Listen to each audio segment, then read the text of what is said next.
Streaming all across the country, from Washington State to South Beach and the Northeast to the deserts of Arizona, to dive into all things football. You're listening to the B&E Podcast. Here's your hosts, Ed Donaldson and Brandon Simpson. Mike Tomlin, Myles Garrett, two guys that are legends in the AFC North, in my opinion. They're gone. AFC North's going to look a lot different this year. We're here to discuss it. Going to miss those guys. Not going to miss Myles Garrett, rushing my quarterback left and right, setting records, single-season sack records. He can go do that in the NFC West. But the AFC North, y'all, home of the Cleveland Clowns, Cincinnati Bungles, the Patheticburg Squealers, and my Baltimore Ravens. What's up, beautiful people? Welcome to the AFC North preview episode of the B&E Podcast, presented by Premium. He's Ed. I'm Brandon. Ed, what's going on? What's going on, man? What's up, everybody? I'm looking forward to a bunch of changes in the AFC North this year. 3 new head coaches. But yeah, man, we're going to get into it.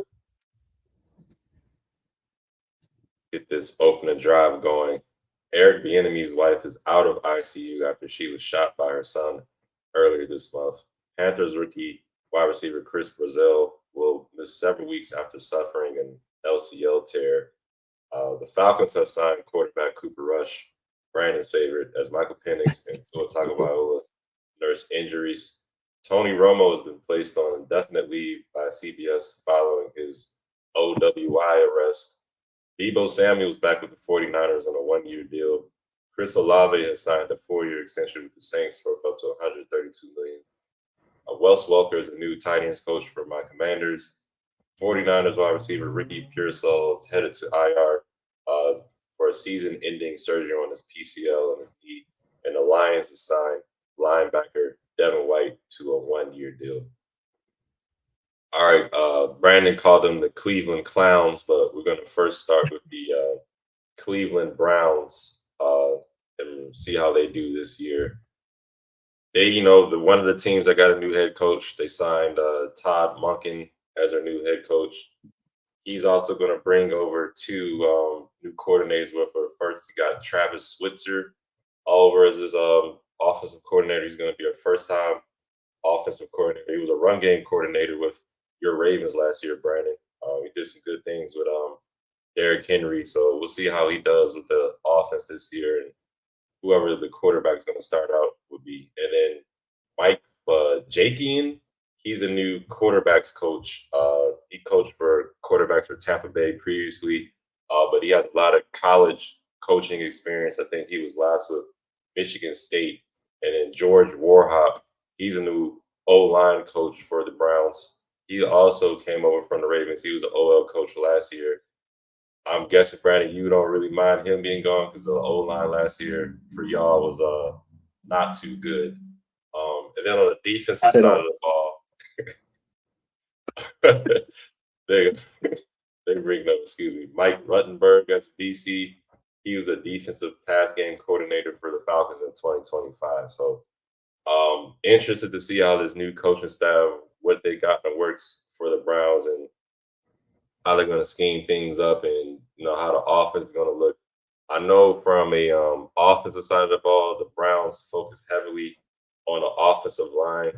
I think like right after the season, the old offensive line, a lot of the players like the hell of it. They left, joined different teams. They basically got a whole brand new start offensive line. They traded for Titus Howard of the Texans. They signed Elgton Jenkins, 2-time Pro Bowler with the Green Bay Packers. He was dealing with a lower leg injury last year. Seems to be recovering for that, so he'll be a new addition. They also signed a lineman from the Chargers, Zion Johnson. And then with their first round draft pick, they drafted tackle Spencer Fano with the 9th overall pick. So can the offensive line be better? I think so. Hopefully they don't have any injuries. We'll see how, your boy George Warhop does coaching them up. He won't have to deal with what's his name, Daniel Falahy. So hopefully, this new O-line can do a little bit better and protect whoever the quarterback's going to be. I know there's a quarterback competition right now between Deshaun Watson and Shedeur Sanders. So we'll see how that goes. The defense for the Browns, I know you're going to get into it. You talk about Carson Schlesinger a lot, but They re-signed Denzel Ward, and they also re-signed Grant Delpit. They picked up Quincy Williams, linebacker from the Jets, and he was also, I mentioned Mike Rutenberg a couple years ago. He was a linebacker coach for the Jets, so those two will have some familiarity. And I think Mike will have some things to do with Quincy Williams and how the defense looked this year. But Quincy Williams, I thought, was a pretty decent linebacker. You add him in with Carson Schlesinger, and I think this linebacker core could be pretty good. I know you talked about it. Myles Garrett is gone. It's going to be tough for them to make up that. I know they traded and they got Jared Verse. I think he's a pretty decent lineman.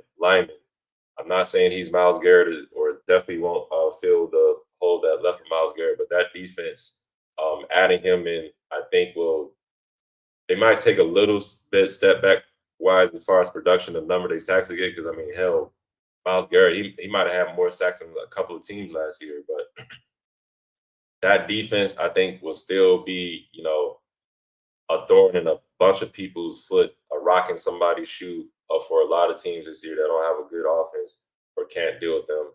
I think that defense for the Browns will definitely be, good this year coming up.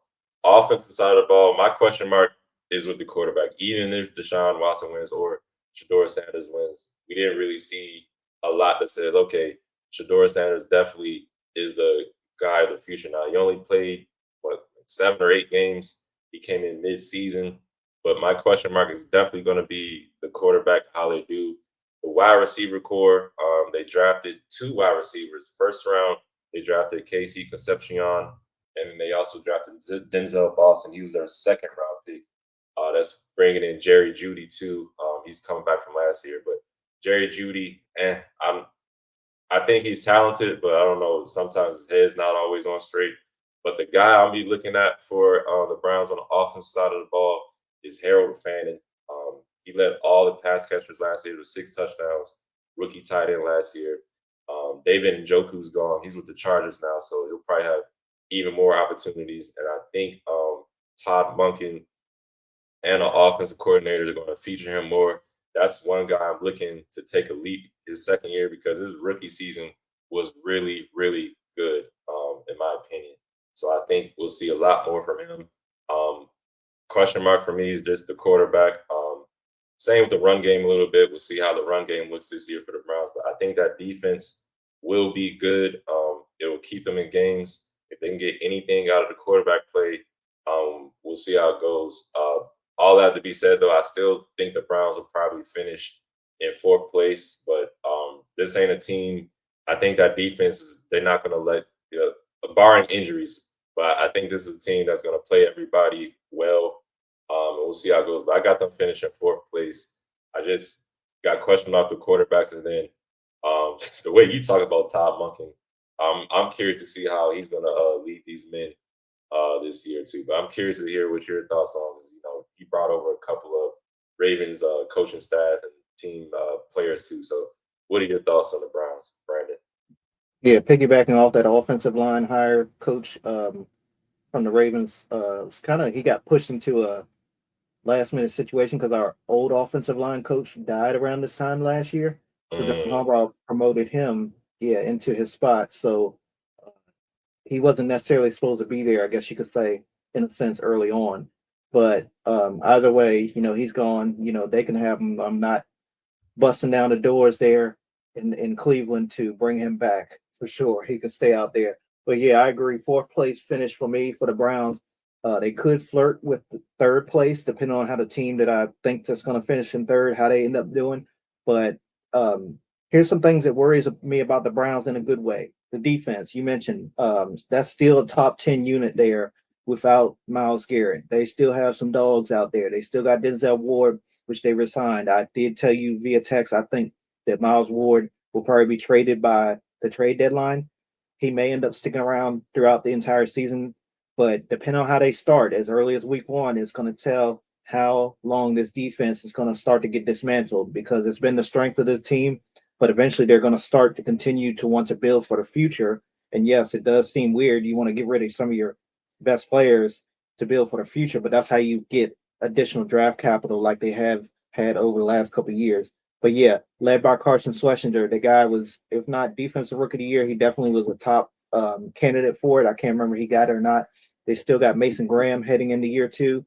Uh, Again, on the back end, Denzel Ward. So they got somebody at each level still. And plus, as you mentioned, was it Jared Verse coming over with the uh, Myles Garrett trade there. They got, some guys on the defensive line as well. So that's not all gone just yet.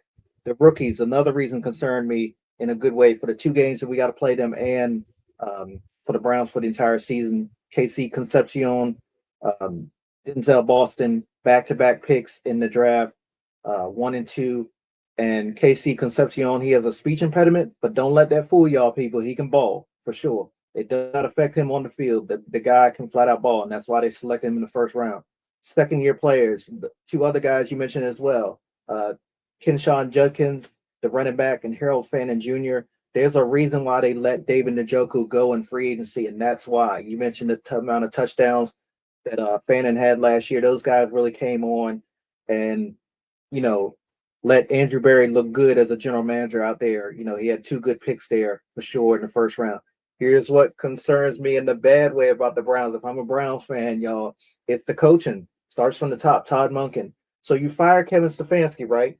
And you think that, at those press conferences after the firing, during the hiring process, and or when you introduce your new head coach, you say, okay, we're heading in a different direction. We didn't think that such and such coach was the guy to lead us for the future. But you bring in a 60-year-old first-year head coach who did have some success as an offensive coordinator before. He was in Cleveland years ago as an offensive coordinator. Of course, he had a good time at Georgia, University of Georgia, before he was hired with my Ravens.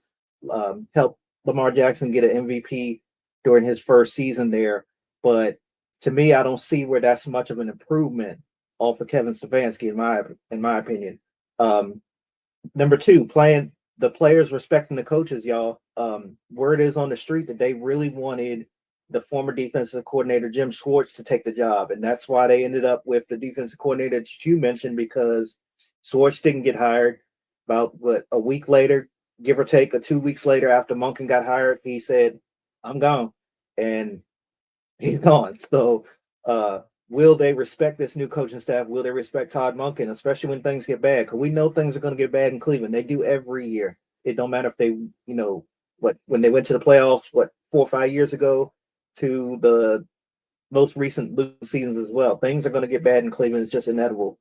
And then the quarterback situation, man. Is it Watson? Is it Shador Sanders? You still got Dylan Gabriel hanging around in the background. Don't know what jersey he was going to wear a couple months ago. Quarterback situation is iffy there. And then the offensive line, you hit it right on the head right there with the hammer, man. Is it they got a whole new unit up front. I think we talked about it during the offseason, right before free agency or during free agency, man. Like the whole damn Browns offensive line with free agents, they gone. We got their center from last year. So, yeah, they got a lot of question marks as always. I think they've got some decent players on the roster. You mentioned some. I mentioned some as well. They got some really big names. They got some talent there. But and that's a reason why I think they can compete with third place. But I think the other 3 teams are just a smidgen. Definitely, 2 of them are definitely better than them. But at least one other team is a smidgen better than them. And I believe it'll be another 4th place finish for them, and that'll give them a high draft pick. And then they'll be evaluating the quarterback position likely again, if that's the case. Because usually when you don't win, you have question marks heading into the offseason about your quarterback and who's going to be the future of that. It's just standard for losing. So, yeah, we'll see how it goes for the Cleveland Browns this year.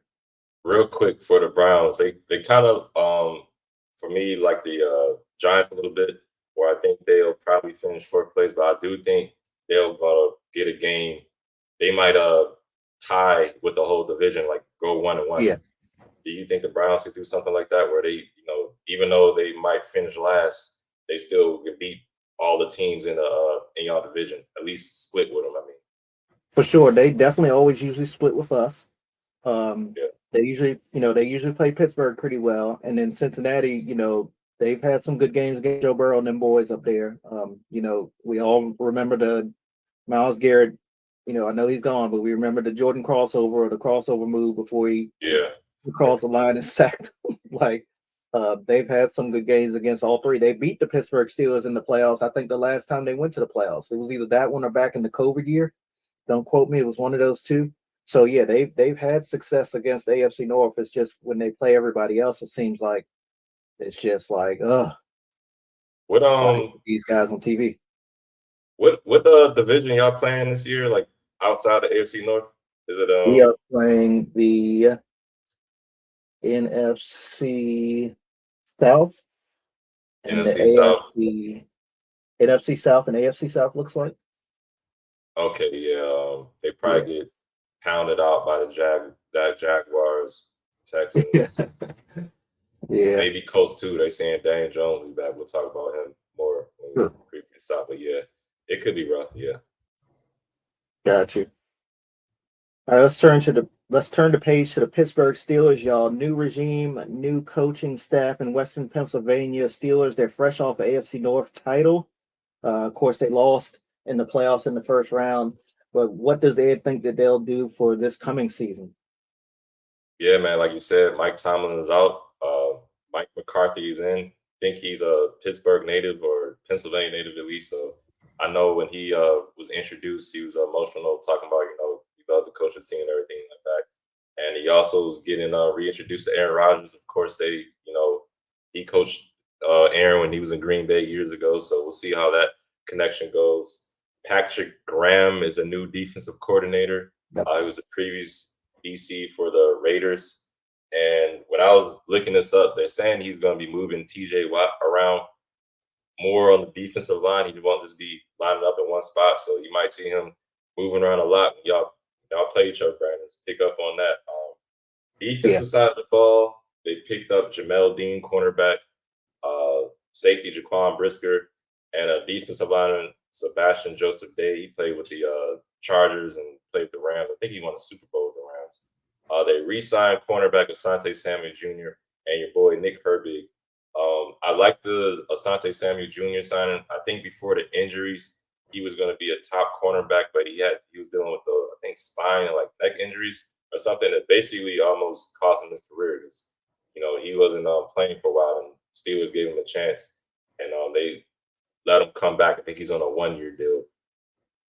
Offensive side of the ball, they picked up Rico Dowdle. I think that was a huge pickup. You kind of put me on him more last year when he was going crazy in Carolina.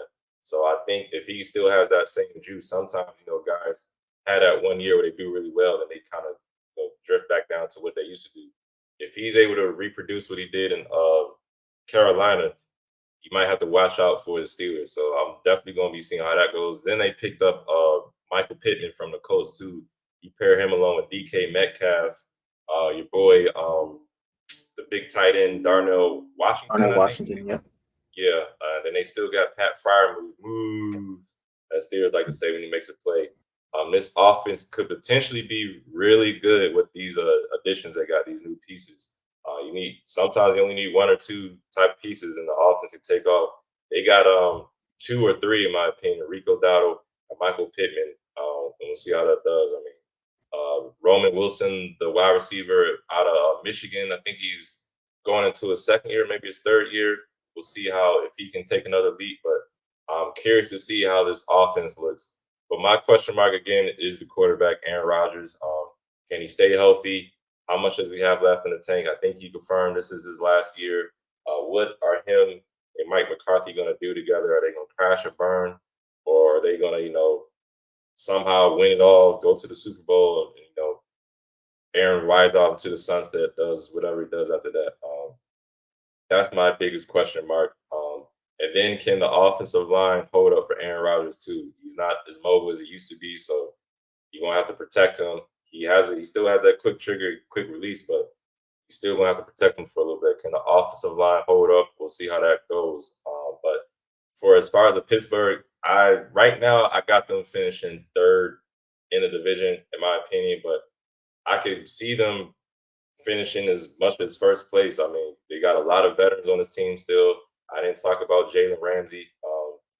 I think he'll probably play more like cornerback. I think they put him in the safety position too, so I think he'll be moving around on that defense secondary. But they got some guys out there. Even though I think Jalen Ramsey at this point in his career, he's more name than game, if that makes sense. I mean, he's a big name, but his game doesn't really translate as it used to, in my opinion. But he still can make a couple plays every now and then. And then the defense side of the ball, you still got a Cam Hayward up there in the front line, defensive line. So I think the defense will be okay. We'll see what Patrick Graham, like they say, he's gonna move TJ Watt around. If that's gonna make him even better. Hopefully TJ Watt can stay healthy too. But I think the defense will still be okay. Question mark for me is Aaron Rodgers. How he's gonna do out there, and how him and Mike McCarthy gonna get along. Yeah, I got them finishing third place right now, but we'll see how it goes. They also, real quick, drafted in the third round a quarterback out of Penn State, Drew Alar. He might be the quarterback of the future. I don't know. We've seen helmet boy Mason Rudolph. I think he's still around, but I doubt he's going to be the future when Aaron Rodgers does retire. So I'm gonna keep an eye on him, see if he plays a little in preseason or not, and see how that goes. But right now, I got Pittsburgh finishing in third place, but I could definitely see them, finishing as good as first place and potential wise. But yeah, Brian, I'm curious to hear your thoughts on your rival Pittsburgh Steelers. Yeah, man. So Steelers fans are wondering, will Mike McCarthy and Aaron Rodgers be able to recreate some of that magic they had back in Green Bay? Of course, winning the Super Bowl there, a lot of good seasons. I think he had multiple MVPs under his leadership there. There up in Wisconsin. I'm not too sure it's going to happen with the Steelers. Definitely 1 year left, supposedly with Aaron Rodgers. Again, he's saying he's going to retire after the season. I don't think it'll happen this year as far as you know them doing anything. So yeah, if I'm a Steelers fan, I got a couple questions, y'all. Who's going to step up as wide receiver number 2? You mentioned the addition of Michael Pittman Jr. They got Roman Wilson now as well. Pittman is good. He's had good games there with his time with Indianapolis, but we got to see. Saying this DK Metcalf had probably his lowest stats, I think, in his career this past season with Pittsburgh, and I was surprised because I thought he definitely played good against us. The first game, they was up and down the field. Yeah, they was up and down the field on us in that first game. So I was like, man, I thought Metcalf was doing his thing, but then when they showed it, I was like, okay. Number 2, can they start running the ball like they would like to do? That's something that Pittsburgh loves to do, is to run the football, man. They got to be able to get back to that. You mentioned the addition of Rico Dotto. He's had a couple good seasons. Down there in Carolina. Of course, he was with Dallas before then. Jaylen Warren returns for another season there. The guy who they thought was going to be the man there when they let Najee Harris go in free agency this past season. And 3, how strong will this secondary be, man? They really struggled with creating turnovers there from the interception standpoint. Joey Porter Jr. only had one. Jalen Ramsey only had one. So they got to be able to get back to getting interceptions and holding down the fort there back there on the back end. Because I do think, again, like you mentioned, they still got Big Cam Ward up in the middle. He's a disruptor. TJ Watt, he's always going to be a disruptor. They got those linebackers, Peyton Wilson, Alex Highsmith. The only question at linebacker in that front 7 that I really have is Patrick Queen. He can stop the run, but he cannot cover the pass. And Steelers fans have been vocal about him since he came over. Besides the fact that we stole your guy, and I'm thinking you can have him. Okay, I'm not worried about that. But yeah, they do open up with a pretty favorable schedule to start the season. It does get a little bit tougher after their Week 9 bye, so that's something to watch as well. The fans are high on that new defensive coordinator that you talked about, Patrick Graham, coming over from the Raiders. He also spent time with Green Bay, the New York Giants, and he won a Super Bowl as a linebackers coach with the Patriots. So he does have that championship pedigree from way back early in his career in the National Football League. But the biggest strengths on this team, y'all, is, again, the defensive line. That's Cam Hayward and TJ Watt. Those guys lead it up there, and it feels like Cam Hayward has just been playing forever. I'm like, will you please retire? Because he does play us really good. Peyton Wilson, Alex Highsmith, those 2 guys play us really good as well, and they play phenomenal football there. throughout the season, and then Freiermuth and Darnell Washington at the tight end spot. Those are the strengths for this Steelers team. But yeah, I do still feel like the other two teams that we're about to talk about are more talented than this Pittsburgh roster. I think it'll take some time. Hopefully it'll take several years, and they go through a couple more coaches, um, and they just continue to be well, besides last year, continue to be mediocre. But yeah, we'll see what they're working with. I got them finishing third place in the AFC North. Yeah, I forgot to mention. I think they drafted a wide receiver. Uh, yeah, they drafted a wide receiver in the second round, Jeremy Bernard out of Alabama. So he could potentially step in and fill that second or third receiver role. But yeah, we'll see how it goes. I'm kind of we agree third place, but this division, you can say it's for all the divisions, but honestly, this division, these guys, especially with the Steelers, did they sweep y'all Yes, last year? Yeah, I mean, controversial, but yes. yeah, they could sweep like the Ravens or the Bengals, then the Browns end up sweeping them. Like it's y'all division be crazy, man. Yeah. So I could definitely see something like that happen. But I do agree. I think they'll be finished third place as well. All right, everybody. This episode is brought to you by Premium, a CBD health and wellness company.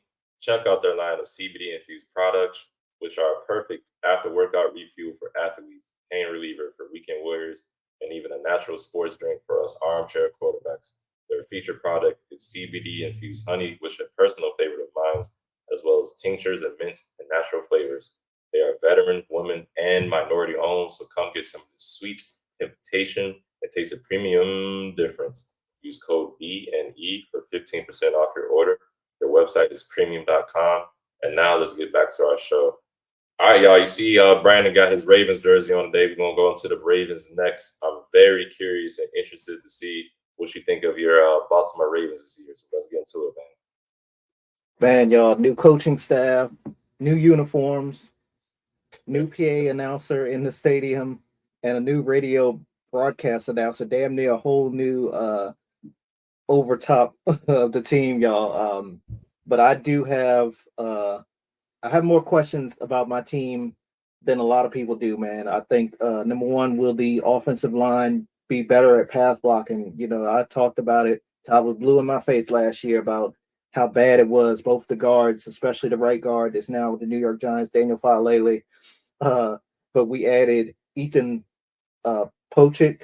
I hope I pronounced his name right. Within the last couple of weeks, the center. He's played for the Browns. He was pretty good. Of course, the first rounder at guard. I still don't know how to pronounce his name. I think they shortened it to Vega Ione, and I'm probably still pronouncing his last name wrong. And then Big John Simpson is back after a stint with the New York Giants, the veteran there. And early on, it's crazy because they was like, okay, well, where are they going to put these guys? I think Ione was a natural right guard, and Simpson played right guard when he was with us. So they was like, well, they're going to move Ione to left guard and put Simpson in right guard. And then I look at the depth chart before the season started. I mean, before training camp started, they got Ione at right guard and Simpson at left guard. I'm like, oh God, here we go. We're starting already again on the bad end.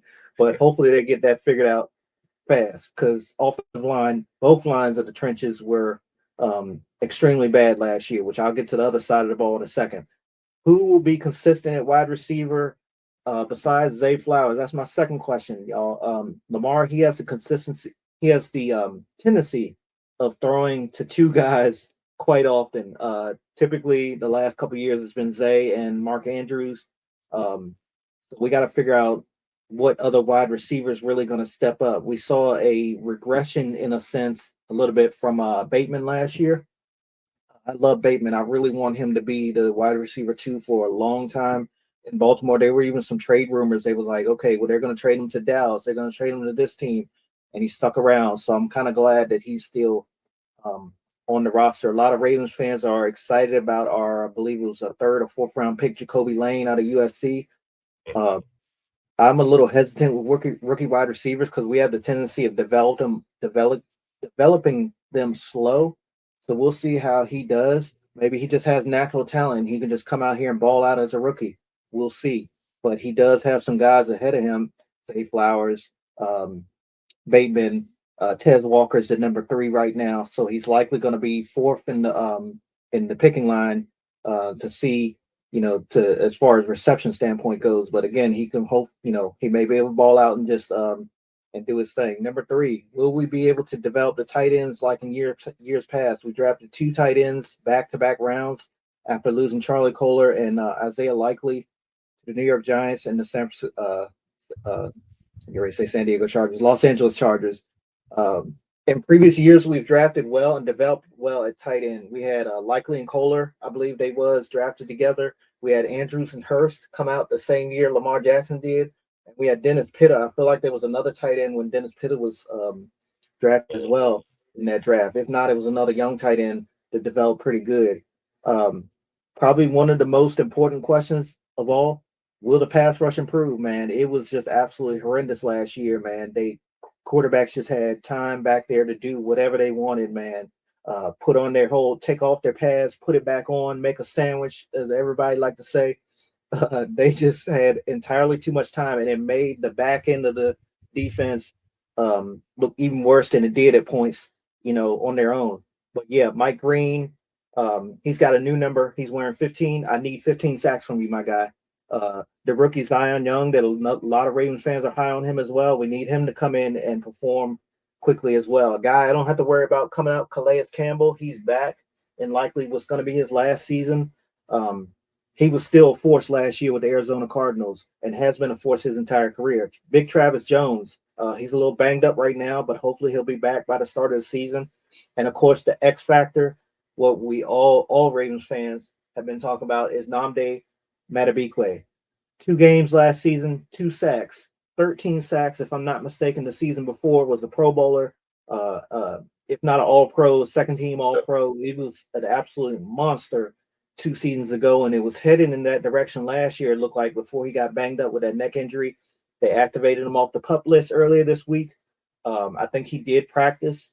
I don't think he was at the stadium practice we had today. I don't think he was suited up. Let's put it that way. I didn't see him when I was watching it, but let's ease him back in. Let's let him get 100% healthy, because at the worst, we'll need him down the stretch when hopefully we're making a playoff push there at the end. Another question, linebacker health and performance, y'all. Teddy Buchanan was becoming a star at the linebacker position last year.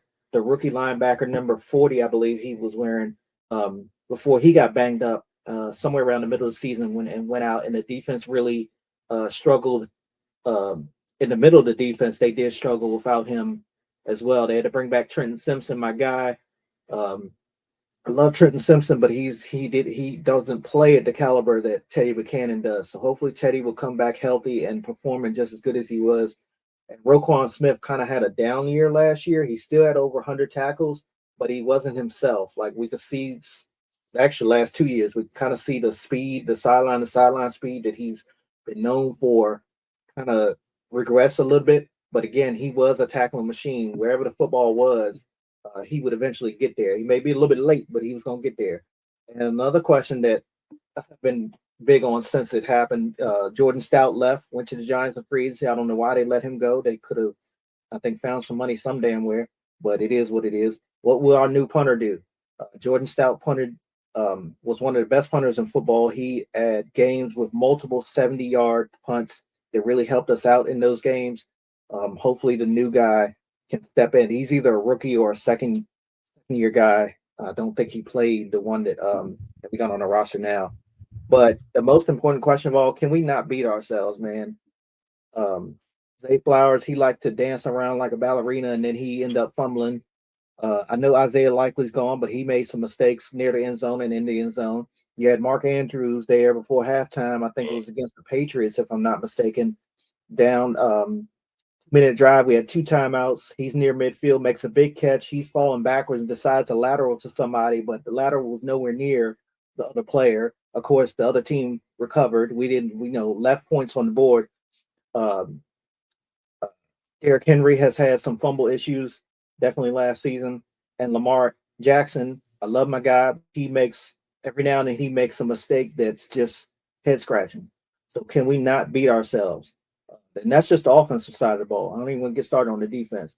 But we've got a much favorable start to the season this year. The NFL did help us out in that favor. We got at Indianapolis, home for New Orleans. We got Dallas in the international game, home for Tennessee, at Atlanta, and at Cleveland. I think we can come out of that stretch, that week 1 through 6, those 6 games. I think we can come out of there at least 4-2, definitely above 500 compared to last year when we was 1-5 to start the season. Cannot start the season like we did last season, man. And then comes the tough stretch from there on to our bye week, which we do have later on this year. That includes the Bengals, the Bills, the Jags, the Chargers, the Panthers, who are a playoff team from last year, and the Texans and the Bucks. And the bye week is right there between, I think, the Texans and the Bucks, if I'm not mistaken. But y'all, I'm excited about a lot of players, though, even though I think we're, again, we have a lot of questions. Of course, number 8, number 14, Kyle Hamilton, Lamar Jackson. Can't say enough about those two guys. Besides the head scratching interception sometimes from Lamar, can't say enough about them guys. Adam Randall, the rookie running back who appears to be 4th on the depth chart right now. He was the guy that was drafted by our owner, 4th-round pick out of Clemson, 6'3", about 230 pounds. I think they're saying they was calling him, said word around campus that like he's a mini Derrick Henry. And our new broadcast announcer and Rod Whitson, Hall of Fame safety, he calls games for us. He was like, man, that's a really big statement. That's a really good comparison to have too. I actually saw a lot more speed out of him watching him today. He's wearing number 23. I hope he's a lot better than the other number 23 we had last season, Jair Alexander. So that'll be fun to watch too. I would like to see Adam Randall get some carries here and there when he needs to. No, we still have Justice Hill, we still have Rasheen Ali, and of course Derrick Henry is the starter by far. Lucas Scott, man, I didn't realize he was back on our roster till earlier this week. He's the fullback that I was wanting to make the roster last year. He played for the Army, big guy. He reminds me of Patrick Ricard, who went to the Giants. He reminds me of Kyle Juszczyk, who used to play for us now with the 49ers. A big guy, the fullback. I know our offense is going to be less, from what I'm hearing, it's going to be less relying on the fullback position, but I think we still need a fullback because it's been our MO for years. I mean, from back when fullbacks were full-time. Now very few teams have them. So I'm hoping Lucas Scott makes this team and we can use him in multiple ways. Of course, Matabike, looking forward to seeing him on the field when he gets healthy 100%. Nate Wiggins, y'all, he's rated the best top corner for man coverage last season, which I was surprised when I saw that stat line. He was rated above Christian Gonzalez. He was rated above DJ Turner of the Cincinnati Bengals. He's rated above both of those good guys out in Denver, Patrick Surtain II and Riley Moss. And he's also rated above Kenyon Mitchell. So I think Nate Wiggins, if he can hold up against the bigger physical wide receivers, he struggled against, just talking about him with the Steelers. DK Metcalf, and he struggled against somebody else, another big receiver last year. If he can do that and get better in that aspect, man, the sky's the limit for number 2, man, out of Clemson a couple years ago. He's also excited about playing in Atlanta, because, of course, Clemson is down there in that area, and he grew up in Georgia. He was talking about that during the offseason, so he's hoping to have a big game, and that he actually had that on record in one of the Ravens podcasts. And, of course, Teddy Buchanan, I mentioned him before, sideline to sideline. He can cover the tight end, so we need him to come back healthy. I'm looking forward to seeing him. And Malachi Starks, man, I think there's some I have high expectations for him. I need a little bit more from him. He did have 2 interceptions, if I'm not mistaken, but there were some times where he did look like a rookie. For the way they hyped him up when we drafted him, I expected a little bit more, but I think, that was the defense as a whole. They struggled there, and I think he was part of that as well. His development, hopefully going into year 2, will take that leap, and he will help next to our new addition at safety, the guy we got from the Patriots, and, of course, Kyle Hamilton as well.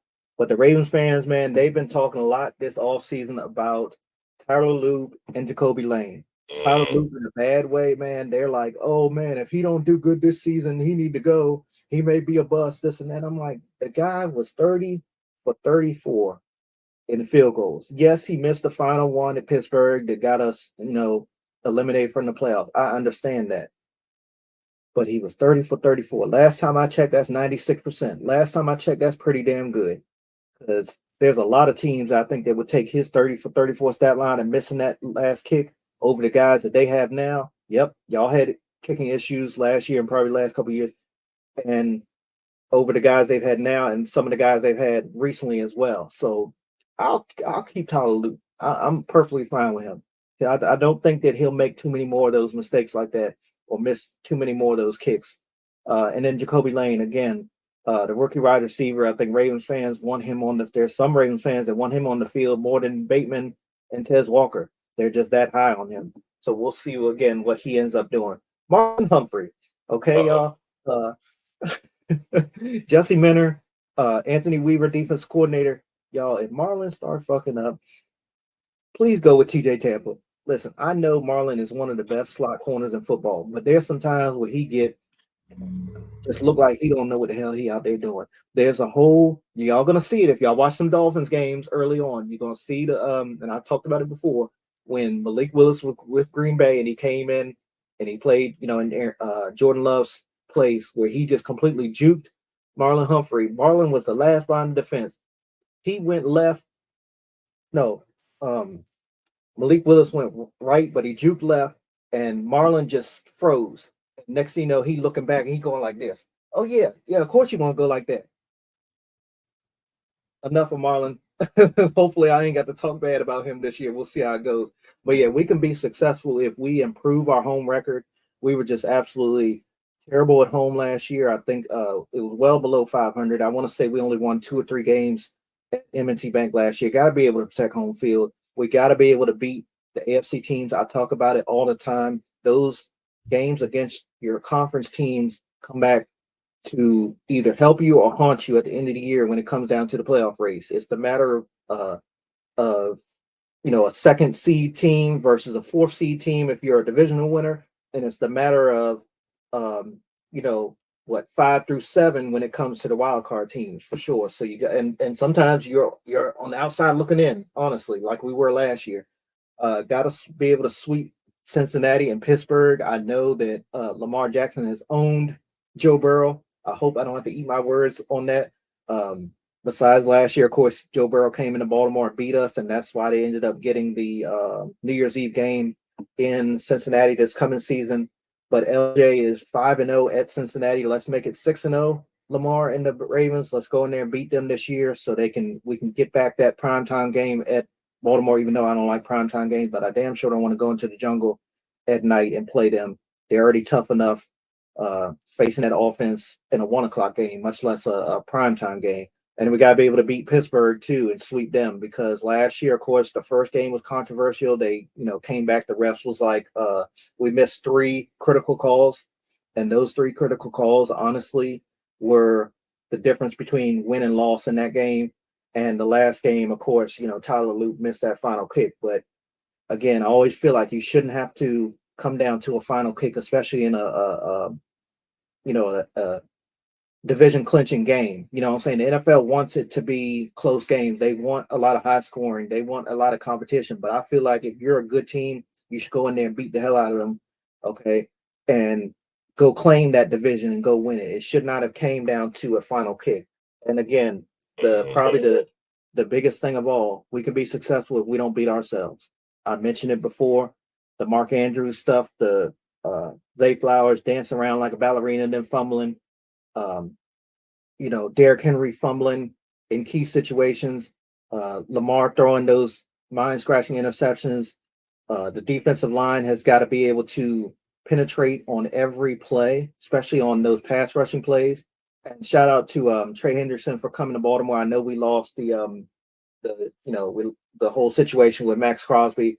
Definitely would prefer Max Crosby over Trey Henderson, but we got what we got now. It's just, again, that pass rush, real quick before I go turn it to you. The pass rush has got to be consistent from the guys like Mike Green, Zion Young, Tavius Robinson, Travis Jones, Matt Abikwe, hopefully when he's healthy, because if not, the teams are going to start shifting their protection towards Trey Henderson, and we're going to be right back to square one. because Trey Hendrickson, as good as he's been over the last couple of years, he's won the sack title, 2 years ago.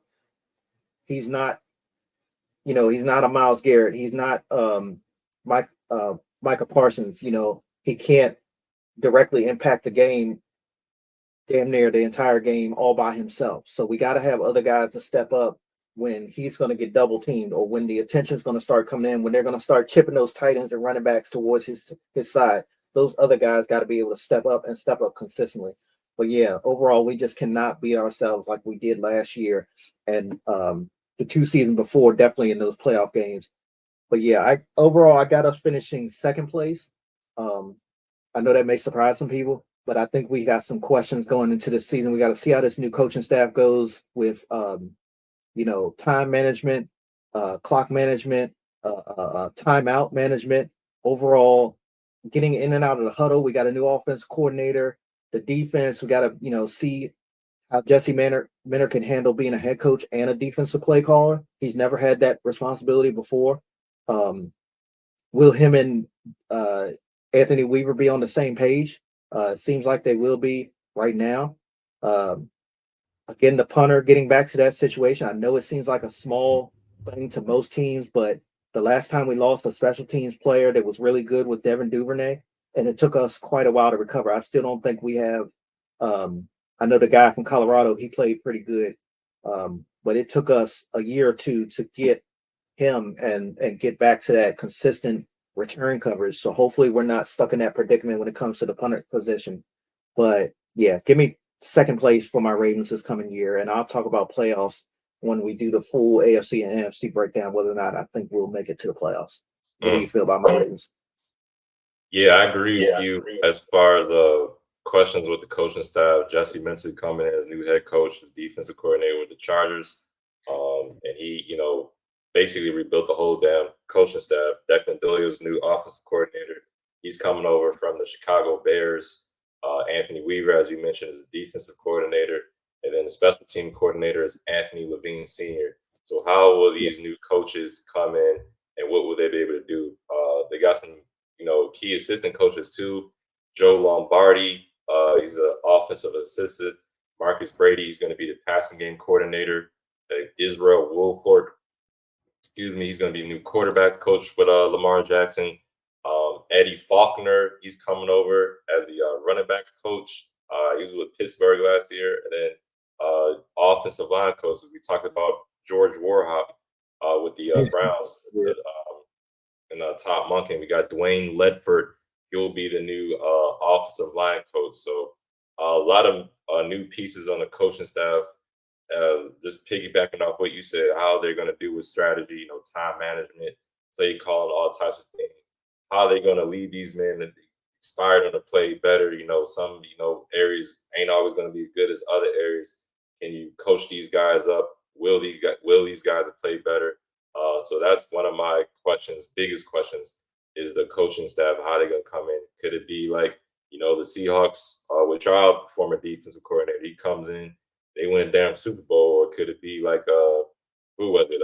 Denver Broncos, the dude who came in with Russell Wilson that one year, and it was just an absolute disaster. They had to bring in, court consultants and stuff to help with time management, things like that, because he was, I think it was against who was it against? Was it against the Seahawks? I know it was week 1 or week 2. Yeah. They wasted like 50 seconds trying to figure out what the hell they want to do and just absolutely blew the game. So definitely want to be paying attention to the coaching staff and how they do this year compared to, how Harbaugh did. Because, he's filling some big shoes. Jesse Minter is taking over Harbaugh's position now. So that's one thing I'm looking for. Lamar Jackson and his health, Kyle Hamilton and his health. I know Kyle might have not missed a lot of games, but he was banged up a lot during the year. Lamar Jackson actually did miss some games. Y'all re-signed Snoop Huntley, so hopefully if he is used, Huntley comes in for whatever reason you were confused by it. Y'all brought in Cooper Rush and thought he was going to be the guy.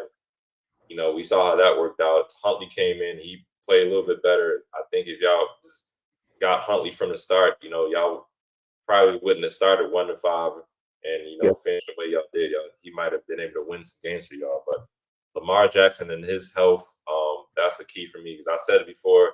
Lamar's a nuclear weapon, perennial MVP candidate. As long as he can stay healthy and he's consistent, y'all definitely have a chance to, make some things happen in January, February, things like that. So we'll see how that goes. You talk about the Trey Hendrickson signing. I'm wondering how that's going to improve the defensive line. You mentioned Mike Green because that's another guy. I for some damn reason I thought he could have came in and been like defensive rookie of the year, but I don't think he had a lot of sacks, if any sacks at all. He might have had some pressures, but this is definitely a year I'm going to keep some eyes on him, looking at him like, okay, you're going into your second year now. You should be, better than you were your rookie year, and you should be able to make some impact along that defensive line. I think the safety you're talking about is Jalen Hawkins. I can't remember. He's from the Patriots. Yeah, Jalen Hawkins. Y'all signed him because y'all lost your boy Alohi Gilman. He's over with the Chiefs now. I think he came over last year in a trade, if I'm not mistaken, from the Chargers, right? So the couple of pieces on the defense side of the ball. I don't know what you're going to do. Draymond Jones, he's with the Patriots now. Our Darius Washington, I know you liked him. I think he had an Achilles injury last year or the year before, so he was pretty banged up. But he's gone. He's with the Giants and Harbaugh now. Then David Ojabo, I don't think you might miss him that much. I don't know, but he's with the he's with the Dolphins now. So can these new guys come in and fill the void that's left over? I'm so glad that Nnamdi Madubuike is back, because they were saying, that's potentially career-ending injury, that neck injury he suffered. Like you mentioned, Pro Bowler, all-pro type of player. He can come back and, step back right in the production-wise that he did a couple years prior. That'd be really good for that defensive line, because as you mentioned, the defensive line rushing the passer wasn't too good. So he can come in. You talk about Travis Jones, John Jenkins. These guys come in and hopefully play a little better. That defense can do good. I got a question too about the wide receivers. You talk about Zay Flowers and his things coming in. We'll see what these rookie do. Jacoby Lane, from a social media standpoint, seems to be like a huge hit. I know he's real active on social media, TikTok, things like that. You guys also drafted Elijah Surratt out of Indiana in the 4th round. That's another guy I'm gonna keep my eyes on. Then y'all picked up Chris Moore. He played a little bit with my team, the Commanders. He might be more used on the special team side of the ball, but I'm gonna be looking at him. You talked about the guy out of Colorado. I thought he was gonna be big for y'all, LaJohntay Wester, last year, the rookie. I think in the return game, yes, but I'm curious to see, can he make a mark catching the ball, and what he's gonna do with that. But he might have some competition. You talk about Tez Walker, as you guys called him. And then he's, like I just mentioned, these two new guys coming in, Jacoby Lane, Elijah Surratt, 3rd and 4th round picks. They're definitely going to get some opportunities. So I don't know. LaJohntay Wester might have to make his bones again on the special team side of the ball, but that's the guy I was thinking he could come in and, potentially make some plays as a receiver. So I'm going to keep my eye on him as well, as far as, is he going to be able to do some things. I'm kind of surprised y'all didn't re-sign DeAndre Hopkins. I know he didn't really do too much, but I think that's a guy like you need a big moment in a big game. I think D-Hop is a guy like that who could have, y'all could have used, but for whatever reason it didn't work out. I was kind of surprised by that. The same with I don't know if it was the pass game in general, but Zay Flowers, there were a bunch of games.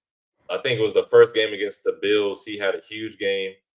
But then there were games, it was like, damn, is he on the field? So I know that had a lot to do with Lamar Jackson being hurt too. But even when Lamar was out there were some games like, damn, was Zay Flowers out there? What is he doing? He might have one game, like the Bills game, he had like 11 catches, hung some damn yards, going crazy. Next few weeks is like nothing going on. So he needs to be consistent. Lamar needs to be consistent. Derrick Henry, as you mentioned, cut down on no fumbles, be consistent as well. We'll see how it goes. But for me, the main thing is definitely the coaching staff. That's my biggest question mark. What's the coaching staff going to do? This new coaching staff coming in. And then can Lamar, the big players, not the big players, but, the most important players, Lamar, can he stay healthy? Kyle Hamilton, can he stay healthy? Your boy, Marlon Humphrey. I know he was banged up a little bit last year too. Can he stay healthy and make plays for you guys? But I agree with you too. I kind of got them finishing second place as well. But like I say all the time, Lamar Jackson, nuclear weapon, MVP, perennial type guy. He can definitely wheel y'all to a first place finish. But realistically, I got y'all finishing in the second place, and mainly because I don't know what the coaching staff is going to look like as far as how they're going to make guys better and strategy and in-game adjustments and all that thing. A lot of first-year guys coming in, particularly Jesse Minter, like you said, his first time going to be, managing everything and defensive play calling. Him and Anthony Weaver got to be in sync. I'm on the side that they probably will do that. I think the defense is going to be a little bit better. And then you talk about the offensive line too. Just real quick on that. Y'all usually do good, I feel like, drafting linemen. This guy Vega, y'all drafted the first round. I think y'all like him, so I think he'll come in. Like I said, y'all don't got to deal with Daniel Falahi no more. Rosengarten, I think was he injured last year? I think he missed a game or two, but he did have a little bit of step back too. Yeah. So I think Vega coming in, Rosengarten, hopefully he's healthy. Ronnie Stanley, that's another guy you talked about. I know he dealt with a lot of injuries over the years. You like, is he gonna play the year? I was thinking about the same way, but if that offensive line can, improve, because there was a lot of games it looked like Lamar Jackson was running for his damn life when he was playing. They can just keep him upright, let him give some time back there, throw the ball, run a little bit too. Y'all should be able to do some things out here. But right now, I got y'all finishing in second place too. I do think y'all will be better than last year. I doubt y'all will go into the year, the first 6 weeks 1-5. Houston Texans blew the doors off y'all. They was looking like the damn world beaters. I don't think y'all have too many games like that this year. It just depends on health. One last time, Lamar Jackson, and then we'll see how this coaching staff does, and if they can will you guys a win. But yeah, I got y'all finishing in second place. Now I will say y'all better not get swept by the Steelers again. Y'all better beat the teams y'all supposed to beat. I think you say y'all playing the NFC South and the AFC South. I believe so. Yeah. Saints, y'all better beat the Saints. Falcons, y'all better beat the Falcons. Hell, even Tampa, y'all should be able to beat all those teams in the NFC South, in my opinion. But we'll see. AFC South's a little different. Texans, even the Jags.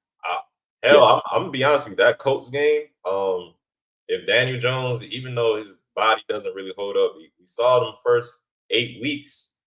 I mean, he brought himself some more time in the league if he can stay healthy. I think that's a game. What do they call it? A trap game. That could be a trap type game for y'all. So that'll be a good tester, in my opinion. We'll see how that goes. But overall, I got y'all finishing second. I think y'all make the playoffs too. I'm gonna say it right now. Yeah, I got y'all finishing now second in the AFC North. And don't get me wrong, y'all. I like, I wanted Harbaugh to stick around because I didn't want change, because I didn't want to be one of those franchises that, consistently change coaches. Like the Commanders, yeah. I like Jesse Minter. I like Anthony Weaver. I wanted him to be our defense coordinator back when it was between him, Zach Orr, and I believe it was another young coach. But again, let's say we struggle, and let's say we either miss the playoffs or go to the playoffs and lose again, basically don't get to the Super Bowl and win. Who y'all gonna blame next, Ravens fans? Because y'all wanted Harbaugh gone so bad. Okay. You wanted Zach Orr gone so bad. And yes, there was once last season that I did say I wanted John Harbaugh gone. There was some few times where I questioned defensive play calling. I didn't want the offense coordinator back, Todd Monken. But, if this doesn't work or they struggle, who y'all going to blame next? Because y'all been raving this whole offseason about, Jesse Minter's defense is going to be so much better. Kyle Hamilton, he'll be able to do this at X, Y, Z. And Declan Doyle coming over from the Bears. We'll have the offense like the Bears and this and that. Okay, if it doesn't work, they come out the gate struggling. Who y'all gonna blame next? That's all I got to say about that. But we'll see. Again, I like the coaching staff, but just like I told Kevin, my boy, be careful what you wish for. Sometimes we got to be careful what you wish for. Real quick to piggyback off that, who they gonna blame next? I think they're gonna blame Lamar Jackson next. I think that'll be the next. They're gonna want to restart. rebuild, trade Lamar, release him, whatever. I think that'll be the next scapegoat for y'all. If Point. so, this could be like a big year for Lamar. Actually, I think. Yeah. But yeah, I think that he'll be the next guy to be like, okay, this is what we need to change next is Lamar. He can't win it for us. So hopefully that doesn't happen. I love Lamar True. Jackson, but yeah, I could definitely see him being catching up point to blame now. For sure.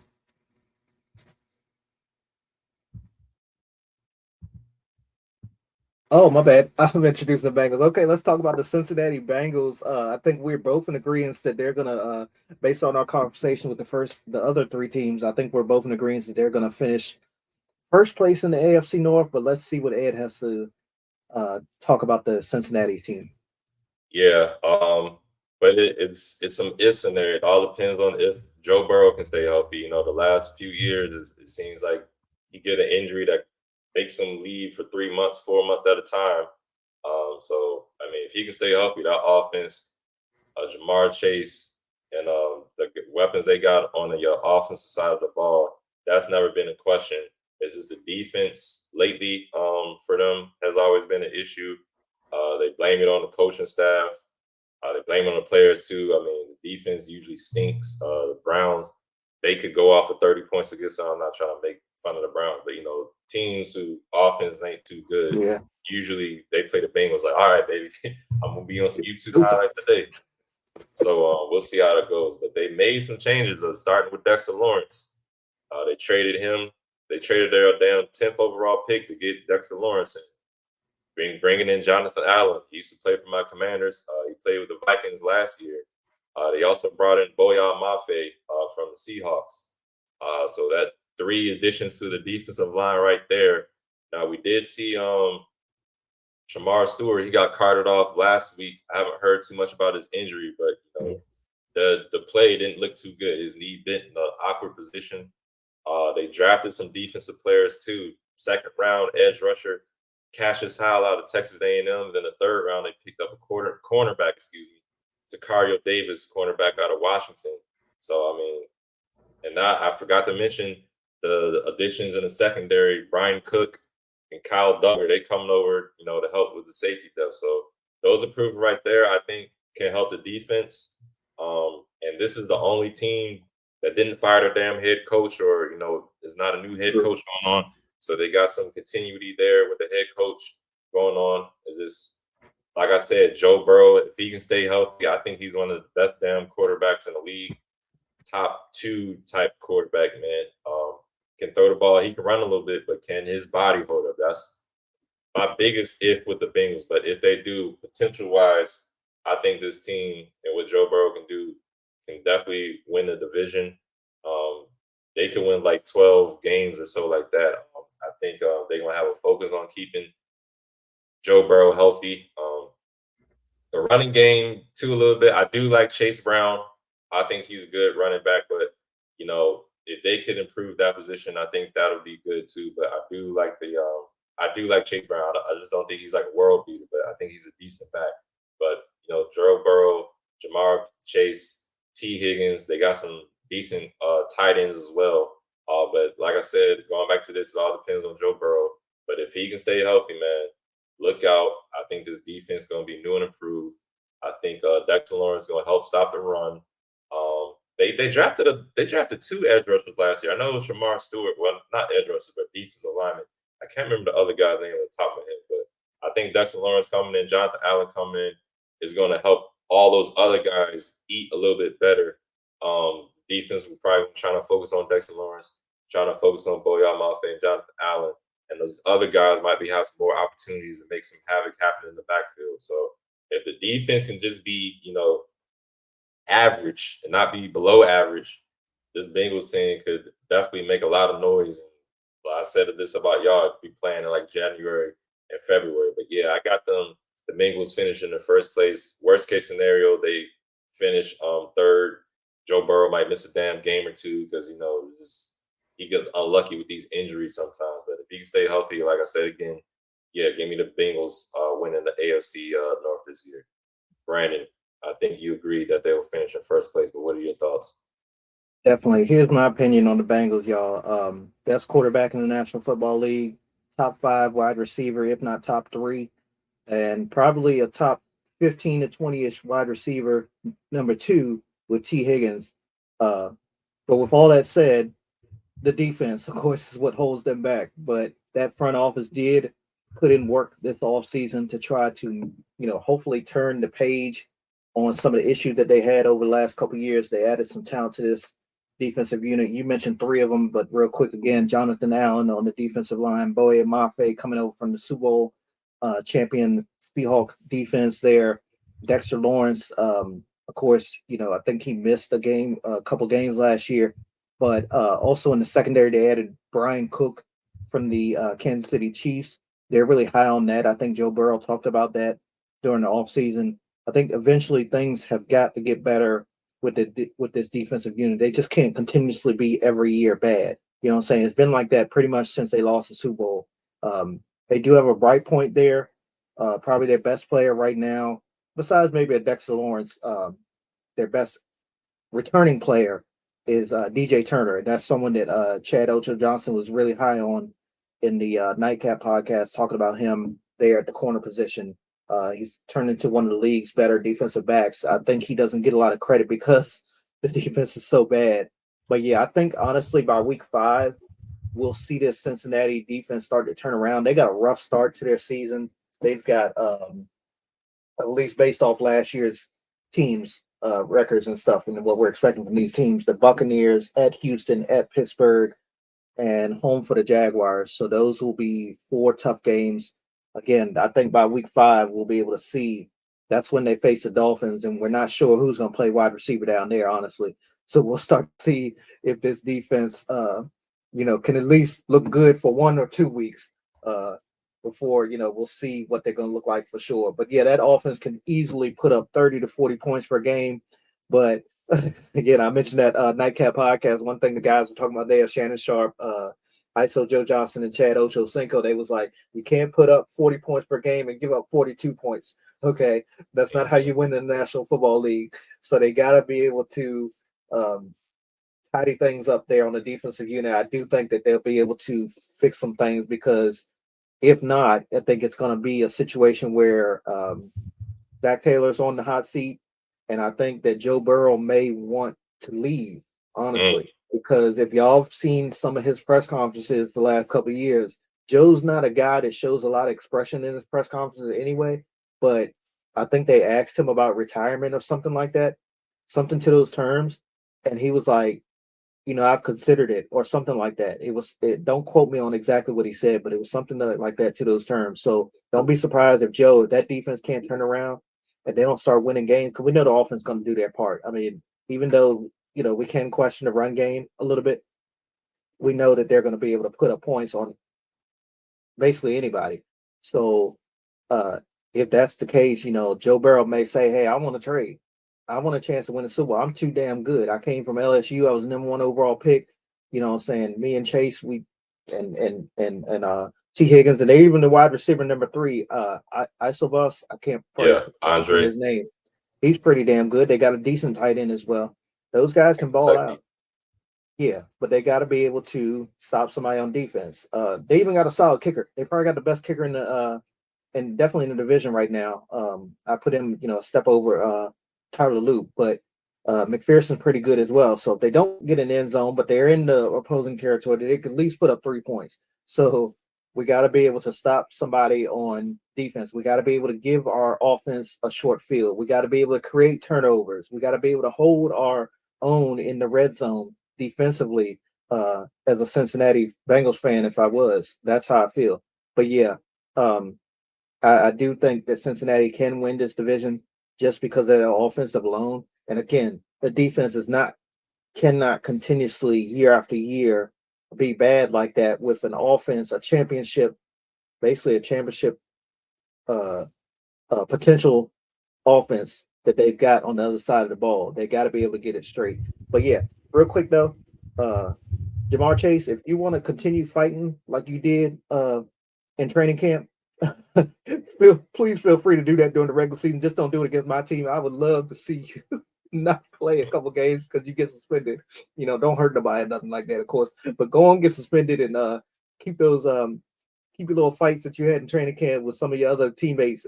Turn that onto the field during the regular season, just not against my Ravens, because I would love not to have to face you one or both of the games that we got to play this coming season. Because Jamar Chase, man, it's an automatic 250 plus yards with him playing my Ravens defense.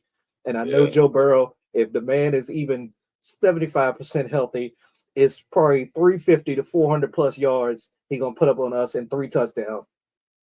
Yeah, that's why I think that they can, again, win this division. I got Cincinnati finishing first place. Yeah, and I just forgot that we played them. My Commanders played them this year. We got a damn Monday night game against them, week 11. So they probably gonna be firing all cylinders by then. You talk about Jamar Chase having 200 yards against y'all, he might have damn 350 against us. Oh boy, we're gonna talk about that when that time comes. But yeah, we gotta play the damn Bengals this year. Do y'all play them?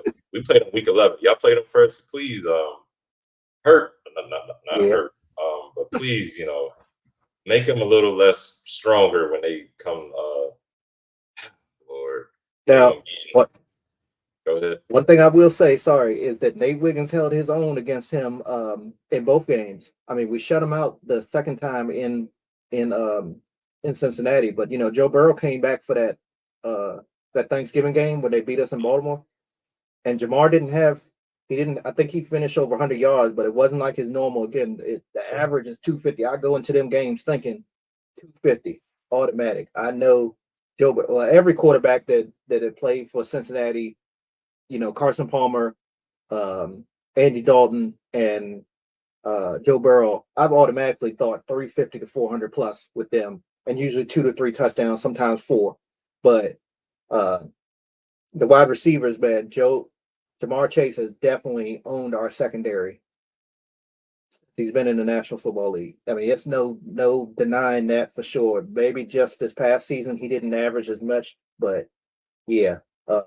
Nate Wiggins, I think, and Awuzie played pretty good against him as well, which I got some film to drop in here as well. I guess I'll drop it in there now because I forgot to mention Awuzie earlier when I was talking about the Ravens, but Awuzie held his own against Jamar Chase.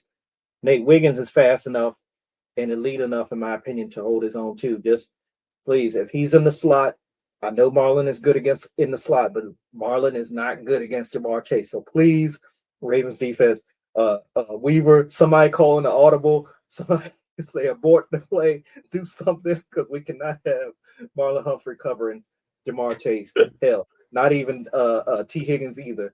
But yeah, it's gonna be fun to watch this division this year for sure. Oh, one thing I said it about y'all too, but y'all better the Bengals better not let the Browns sweep them this year. At worst, you better go 1-1 with everybody in y'all division. But I honestly think y'all the type of division everybody will get one against one of y'all. Each other. It could be 1-1 everybody, even the Browns. But yeah, Bengals, y'all better not let a team like the Browns, no offense to the Browns, sweep y'all this year in y'all division. Y'all better at worst go 1-1.